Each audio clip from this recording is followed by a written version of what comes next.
Hey all, quick disclaimer before we get started. Today's video is about and directed towards the furry community. So if you don't like furries or for whatever reason furries make you uncomfortable, don't watch this video. It's not really made for you. And please don't go around slinging insults at people for their preferences. Just be chill. It's a game. Thanks. With all that being said, holy shit, Pathfinder is amazing for furries. Howdy, my name is Nonat, and Pathfinder 2e came out about 3 years ago, and since then, it's been commended for a lot of different things, but nothing more than its character, versatility, and diversity. Pathfinder has given so many pieces to create exactly the kind of character you want to play. Almost like a set of Legos where you can mix and match anything you want to build your perfect ideal character.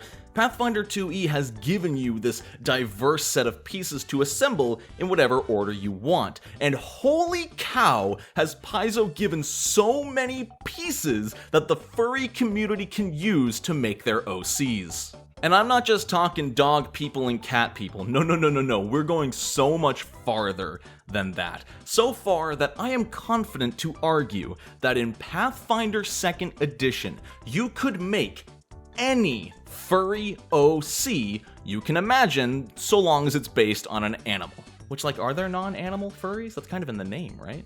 So today, I'm going to go over all of the ancestries that Pathfinder has provided you to bring your furry OC to life. And yes, I'm going to be using the term ancestries. That is Pathfinder's version of the term race from D&D, so I'll be using that for the remainder of this video. Oh, and before we get into all of it, before you think, I don't want to spend money on a whole new game, all of Pathfinder 2e's rules are available completely for free on Archives of Nethys. If anything I talk about here sounds interesting to you, just type in blank Pathfinder 2e, Archives of Nethys should be the first pop-up with all of the rules about it, totally for free.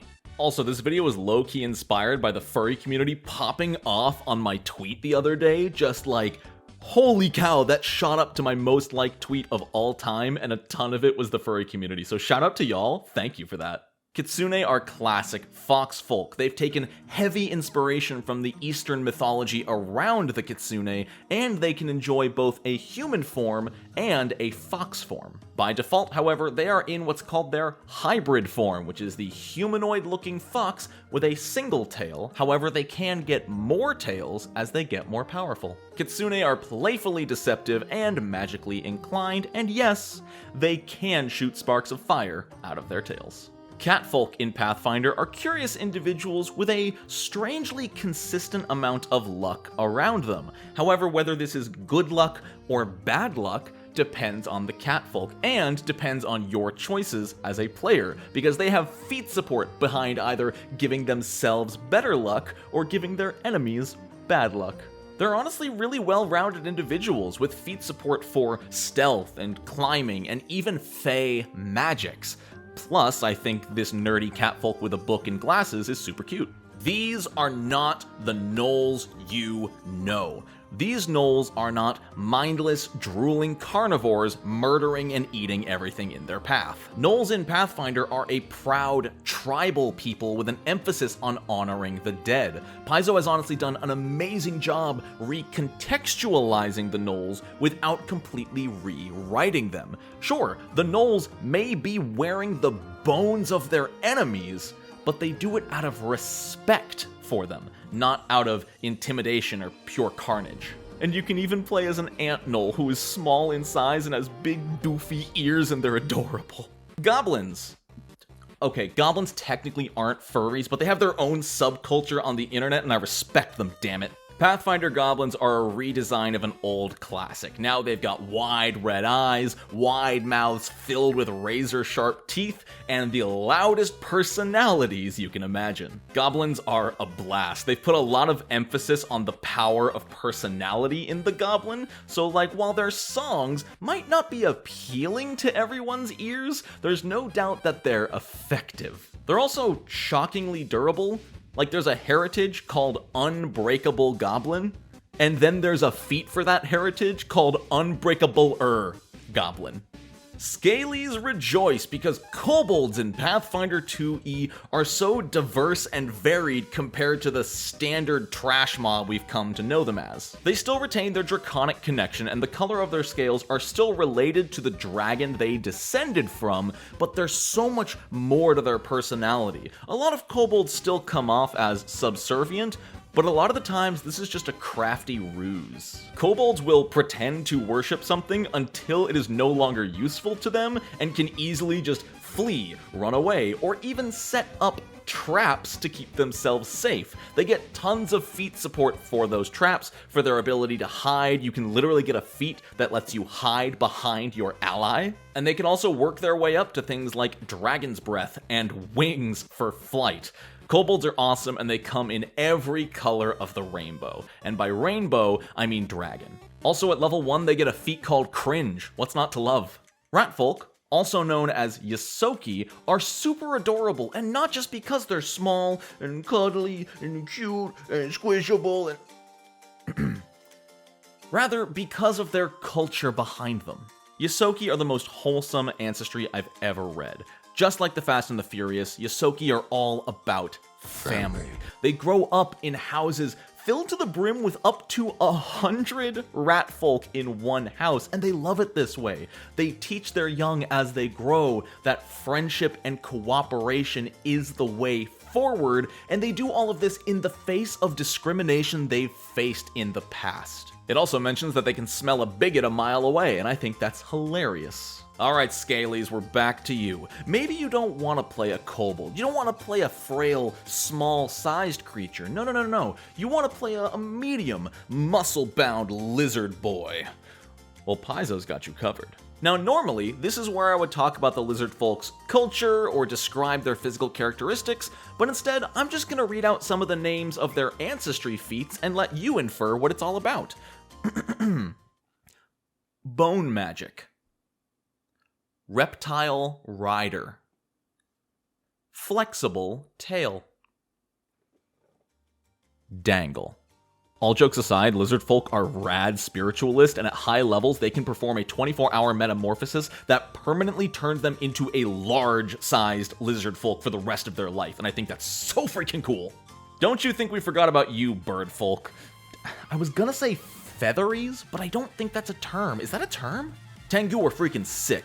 They don't care if they're living in the wild as a nomad, living in a city as a noble, or sailing the seas as a bird pirate. Legit, in the lore of the world, ship captains will actively try to hire a Tengu onto their crew because they're known as jinx eaters. They think that having a Tengu as part of their crew will eat the misfortune and keep themselves safe. Tengu also have straight-up lightning magic due to their connection to the sky, and take some pretty heavy inspiration from the Tengu of Japanese mythology. Also, they can squawk!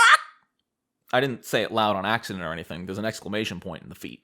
I probably could have mentioned Shuni a bit earlier, but I just figured people would assume there were dogfolk. And you would assume right. Shunies are humanoids with the heads of dogs. They have a wide variety of fur colors and fur patterns, and their lore is freaking adorable. It's said that in the past, the god Erodin, when he created his own island, created the Shuni people to give himself companionship. He designed them as a kind, cooperative, and loyal people. Now, whether this myth is true or not is actually debated because not all Shuni fit this stereotype. But the myth is so integrated into their culture that most Shunis do their best to be good boys and follow this narrative.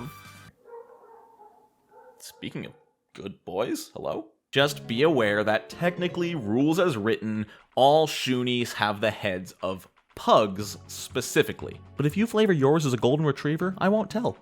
Alright, this video is going on a bit longer than I originally intended, so I'm gonna wrap these last three up pretty quickly, which is fine because they're really niche, but shout out to you if your OC is similar to one of these three ancestries. The Gripply are frog folk. They mostly live in the wilds and are known very well as excellent hunters, and that they can punch people with their tongues. Trigger warning for arachnophobia because the Anati are humanoid spiders, just furry spider people with some of the coolest and sadly tragic backstories of any ancestry in the game. And the final ancestry is probably the least likely to line up with somebody's furry OC, but who knows? The Goloma are horse people. Okay, they're horse people with chitinous faces and 1,000 eyes both on their face and throughout their mane. But like, come on. They're super cool. And you might think that's it, but I have more for you. In fact, I have the furry button that Paizo came down from the heavens and granted the entire community. And that button is the Beastkin versatile heritage. Take a look at this character here. This is not a Tengu or any other bird ancestry. Rather, this is an elf with the Beastkin heritage of a bird. See the ears? I'm not going to go into the mechanical details of how versatile heritages work, but basically the Beastkin can be taken by any character in the game at character creation and allows you to become half of one ancestry and half animal. And it is literally anything you want to do. You can be a human wolf, elf bird, gnome wasp. The world is your oyster. And I guess that technically means you could be a half dwarf, half oyster. So there you have it. Pathfinder has given us the pieces to make any furry OC you could possibly dream of. I really wanted to make this video to get the information out there to people who might not know about it, and people who might be looking for a tabletop RPG experience where they could take their fursonas and import them into the game as playable characters with the rest of their friends. So yeah, hopefully this reached at least a few people and taught them about how cool Pathfinder's character creation is, especially for specific character types, like furries. That's all from me. Shout out to the furry community. Keep being awesome.